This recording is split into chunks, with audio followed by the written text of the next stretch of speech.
وہ اس وقت تناوس کے سامنے بیٹھا تھا۔ تناوس وہی لڑکی جس سے اسے بے پناہ محبت تھی۔ تناوس ہی اس کا ماضی تھی جو اب حال کی صورت میں ایک بار پھر اس کے سامنے آیا اور اسے بری طرح روند کر ایک بار پھر اپنے قدموں میں نچھاور کر چکا تھا۔ میں مزید انتظار نہیں کروں گی، مجھے اسی میں خوشخبری چاہیے پلیز۔ اس نے اپنی بڑی بڑی آنکھوں کو سکیڑتے ہوئے اس کے چہرے کو دیکھا اور وہ اس کی اسی ادا پر دل و جان سے نچھاور ہوا تھا۔ اس نے جھکتے ہوئے اس کے ماتھے کو لبوں سے چھو لیا۔ تم جانتی ہو کہ شیراز انصاری تمہارے لیے جان پر بھی کھیل سکتا ہے، یہ تو بس ایک چھوٹی سی بات ہے۔ وہ جان بھی نہیں سکتا تھا کہ یہ قیامت خیز راز اس کی بنیادوں کو ہلا دے گا۔ وہ جس راہ پر چلنے والا ہے اور وہ راہ اسے تذلیل کا نشانہ بنا دے گی، اور جس خواہش کا بھرم رکھتے ہوئے وہ ایک معصوم لڑکی کی زندگی برباد کرنے کے بارے میں سوچ رہا ہے، اس کی آہیں عرش کو ہلا کر اسے فرش کی گہرائیوں میں اتار دیں گی۔ اگلی رات اسے کچھ بھی نہیں کرنا پڑا۔ شیراز نے جس قدر محبت سے اس کے قریب آتے ہوئے اسے سمیٹا تھا، حریم تو بس اس کے انداز اور اعتبار کو دیکھتی رہی۔ مجھے نفسیاتی مسائل کی وجہ سے کبھی کبھی غصے کا شکار ہونا پڑتا ہے، لیکن تم مجھے ہینڈل کر سکتی ہو۔ میں وہاں جتنا عرصہ رہا تمہاری یادوں میں کھویا رہا۔ مجھے اندازہ ہو چکا ہے کہ میں تمہارے بغیر کچھ نہیں ہوں۔ میں تم پر غصہ کرتا ہوں، تم پر چیختا ہوں، چلاتا ہوں، لیکن صرف تمہارا ہوں۔ شیراز نے اقرار کیا تھا، اتنا حسین اقرار کہ حریم اس کے بازو میں بکھرتی چلی گئی۔ آپ کے علاوہ میرے پاس اور کوئی سہارا نہیں ہے، شاید آپ کے پاس لاکھوں سہارے ہوں۔ اور شیراز نے نرمی سے اس کے لبوں کو چھو لیا۔ صرف تمہارے علاوہ کوئی نہیں، اور نہ ہی مجھے کوئی چاہیے۔ وہ شخص چھوٹ کی حدوں کو چھو رہا تھا۔ اسے سمیٹتے ہوئے اس کے لب گردن سے نیچے تک کا سفر طے کرتے گئے اور پہلی بار حریم المہدی بری طرح اس کے بازوؤں میں ٹوٹ کر بکھری۔ کمرے میں ایک خمار آلود سی خاموشی چھا گئی، جیسے ہر چیز ان کے ملن پر سہمی ہوئی ہو۔ وہ شخص آج اس سے میسر تھا اور وہ رات اس کے لیے بہت خاص تھی۔ آخر وہ اسے مل گیا، آخر اس کی ریاضت کام آ گئی اور اس کی محنت پر پانی نہیں پھرا تھا۔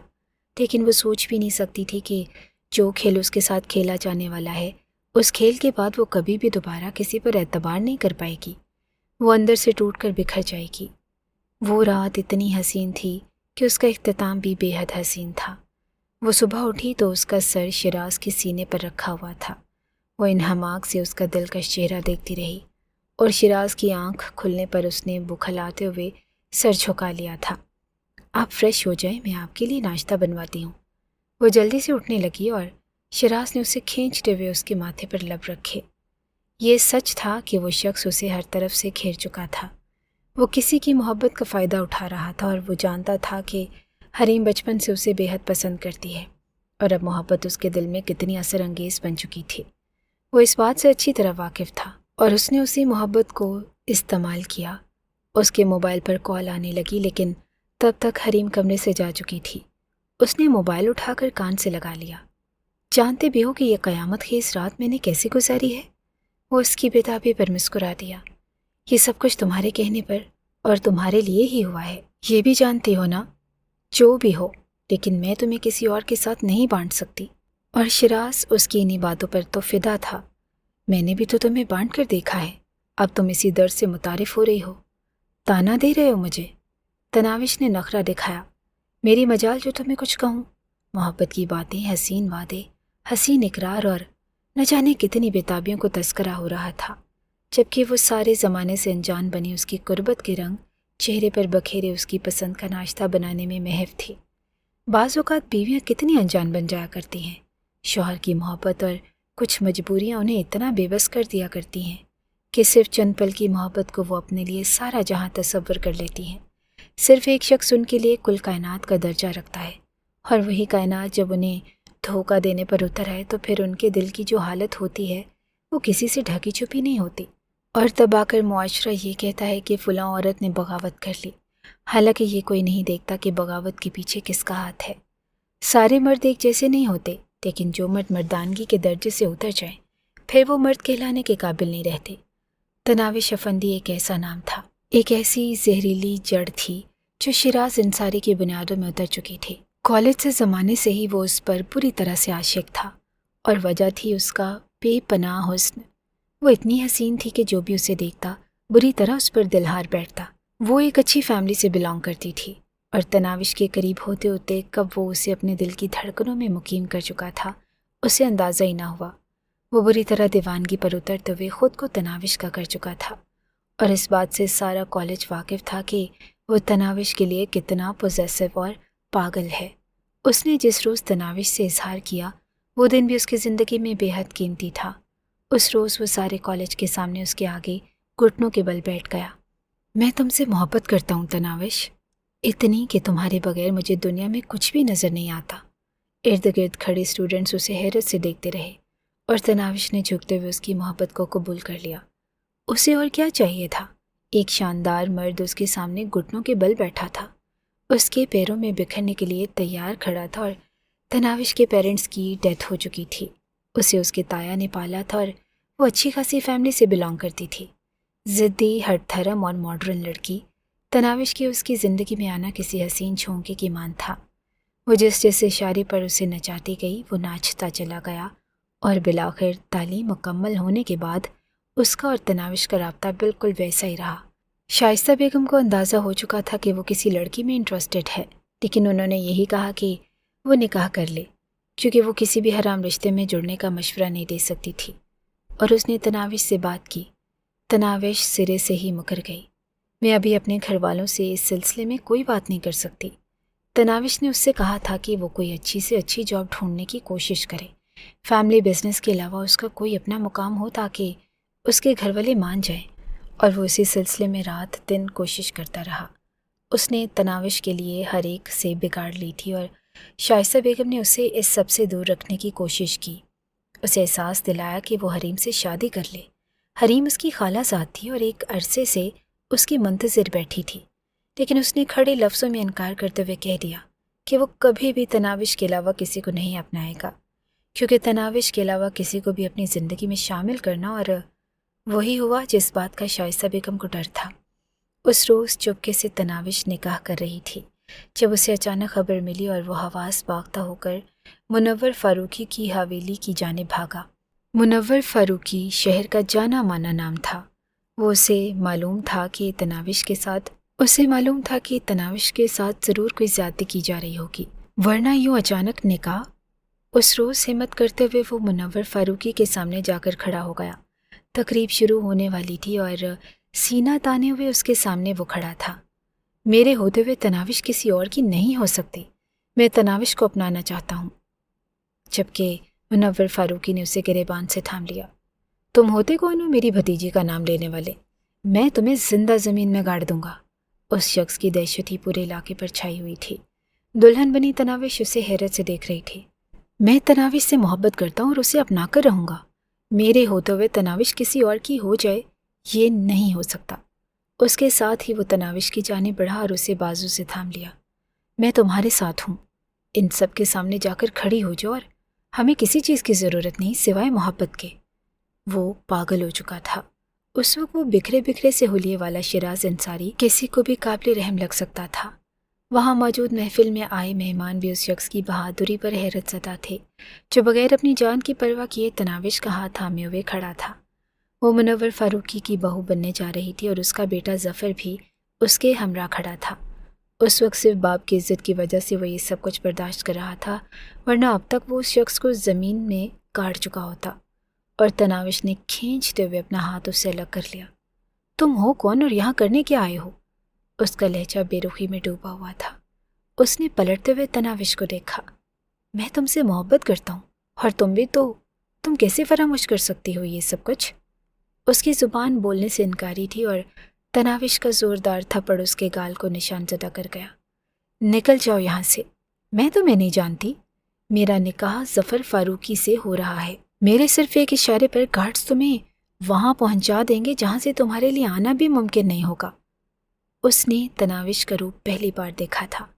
وہ حسین چہرہ اتنا بھیانک ہو سکتا تھا اسے اندازہ ہی نہ تھا۔ اس روز وہ ٹوٹ گیا۔ وہ دھاڑتا رہا، اپنی محبت کا یقین دلاتا رہا، اور منور فاروقی نے گارڈز کو اشارہ کرتے ہوئے اسے حویلی سے باہر پھینکوا دیا۔ اسے بری طرح مارا گیا تھا۔ چند نامعلوم افراد نے اسے ہاسپٹل منتقل کر دیا، جہاں شائستہ بیگم کے علاوہ اس کے بھائیوں کو خبر ملی اور وہ دوڑتے ہوئے ہسپتال چلے گئے۔